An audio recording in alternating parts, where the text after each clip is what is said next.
मौर्य वंश की समाप्ति के बाद भारत का शासन शुंग वंश के हाथों में आ गया। जैसा कि हमने पिछले भाग में चर्चा की थी कि मौर्य वंश का अंतिम शासक राजा बृहद्रथ था, जो कि विलासी और अयोग्य था। राजा बृहद्रथ के सेनापति का नाम पुष्यमित्र शुंग था। पुष्यमित्र एक बहुत ही कुशल योद्धा था। राजा पुष्यमित्र पे बहुत विश्वास रखते थे और उसका परामर्श कभी नहीं टालते थे। पुष्यमित्र ने एक दिन राजा बृहद्रथ की हत्या की योजना बनाई और उसने राजा को सेना का निरीक्षण करने के लिए आमंत्रित किया। जब निरीक्षण करते हुए राजा बृहद्रथ सेना के मध्य पहुंचा तो पुष्यमित्र ने राजा को घेर कर धोखे से उसकी हत्या कर दी और वह स्वयं राजा बन बैठा। इस तरह भारतवर्ष में शुंग राजवंश की नींव पड़ी। पुष्यमित्र शुंग ने 36 वर्ष तक भारतवर्ष पर शासन किया। पुष्यमित्र एक बहुत ही योग्य सेनापति था और उसने अनेकों लड़ाइयों में विजय प्राप्त की थी। उस समय काबुल और पंजाब प्रांत ग्रीक शासक मिलिंडर के अधीन आते थे, जो कि अपनी सीमाओं के विस्तार के लिए निरंतर युद्ध करता रहता था। पुष्यमित्र ने उसे सिंधु नदी के तट पर 2 बार पराजित किया और वापस लौटने पर विवश कर दिया।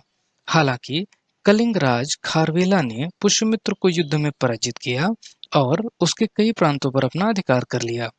पुष्यमित्र बौद्ध धर्म का बड़ा विरोधी था और उसने अनेक बौद्ध मठों को और विहारों को नष्ट कर दिया था। पुष्यमित्र शुंग की मृत्यु के बाद उसका पुत्र अग्निमित्र गद्दी पर बैठा। अग्निमित्र ने राजकुमार रहते ही विदर्भ को पराजित किया और अपनी वीरता का लोहा मनवा दिया था। अग्निमित्र ने पड़ोसी राज्यों से मित्रवत संबंध बनाए और कुशल शासन व्यवस्था निर्मित की।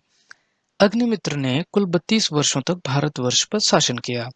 कुछ इतिहासकारों के अनुसार शुंग वंश में कुल 10 शासक हुए जिन्होंने 112 वर्षों तक राज किया। शुंग वंश के अंतिम शासक का नाम देवभूति था। देवभूति कमजोर और विलासी प्रवृत्ति का था। देवभूति के मंत्री का नाम वासुदेव था और उसने उसकी हत्या की योजना बनाई।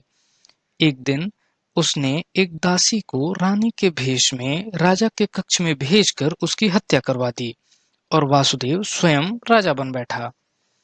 इस प्रकार शुंग राजवंश, जिसकी स्थापना 185 ईसा पूर्व में हुई थी, 73 ईसा पूर्व में देवभूति की मृत्यु के साथ समाप्त हो गया। अगले भाग में हम आपसे फिर मिलेंगे किसी नए राजवंश का इतिहास लेकर। यदि यह जानकारी आपको अच्छी लगी हो तो चैनल को जरूर सब्सक्राइब करें।